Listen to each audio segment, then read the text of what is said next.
there is a bill at hand right now, and I congratulate the sponsor of this measure for this committee report on the Go Negosyo Act. Mr. President, let me also put on record that in 2011, employment generated was 1,157,000. In 2012, 408,000 jobs were created. And the average for 2013, from January to October, not including November and December, when Yolanda hit us, employment generated was only 317,000. Meaning to say, in spite of the economic growth of 7% on the average for the last 3 years, the trajectory of employment is going down. And that is precisely why I think the President is asking the Cabinet what went wrong. Now, Mr. President,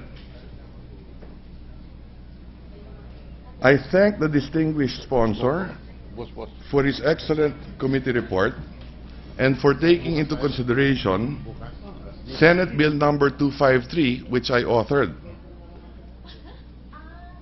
And before I start with the interpellations, let me begin by reading into the record the exploratory note of Senate Bill number 253, which is entitled Jobs Act of 2013. One of the more serious problems besetting a developing nation such as the Philippines is a high unemployment rate. Official statistics as of July 2012 pegged the unemployment rate at 7%, corresponding to around 2.8 million unemployed Filipinos. It becomes imperative, therefore, for the state to facilitate the generation of jobs for its citizens through any means that may be within its power. After all, one of the national government's mandates under the present Constitution is to promote full employment for Filipinos by encouraging the growth of the national economy through enterprise.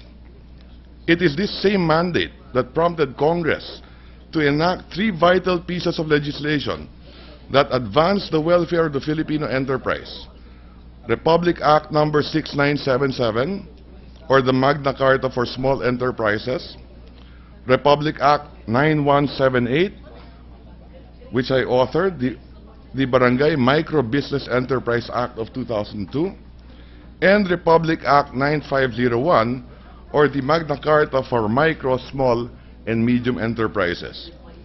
These laws provide aid and incentives to more than 816,000 micro, small, and medium enterprises, which, according to latest data, comprise 99.6% of all business enterprises in the Philippines. Records show that in 2011, MSMEs employed a total of 3.9 million individuals, dwarfing that of large-scale industries, which only generated 2.5 million jobs as of the same year. This fact is a testament to the ability of MSMEs to generate employment given the right conditions. However, stringent regulatory requirements of both the local and national government inhibit the growth of the MSME sector. And unfortunately, most of those who are unable to comply with such painstaking requisites end up either closing shop or joining the informal sector or the underground economy. This bill aims to prevent this situation from hindering the growth of MSMEs and instead encourage their development by providing more incentives to those who may generate employment by exploring their entrepreneurial spirit. Aptly entitled the Jobs Act of 2013, this bill aims to stimulate the growth of MSMEs by exempting them from certain strict government regulation that would otherwise discourage their proliferation. It also increases the threshold amount of the assets used in classifying MSMEs to the following: from not more than 3 million to not more than 5 million for micro enterprises, From 3 million to 15 million, the threshold amount for small enterprises is now from 5 million to 15 million, while it remains the same for medium enterprises from 15 million to 100 million.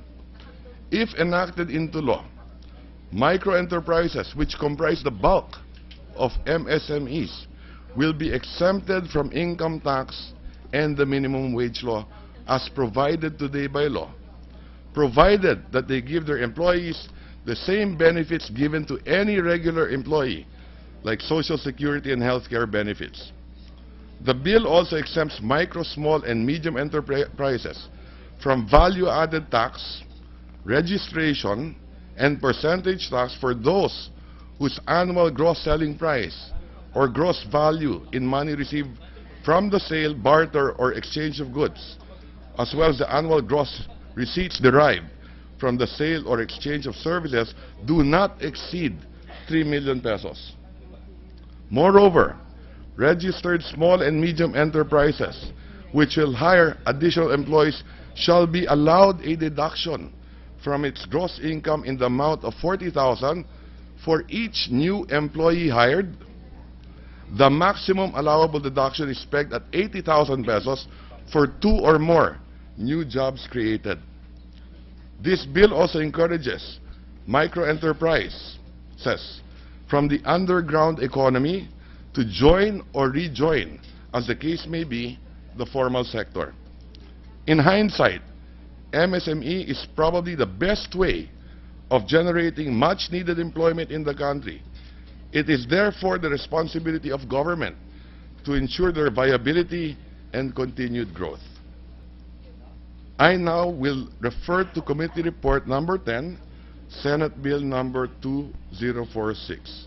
Again, I'd like to congratulate the sponsor of this measure for bringing this immediately to the floor, acting on the different proposals which provide incentives to micro, small, medium enterprises with the hope of creating jobs.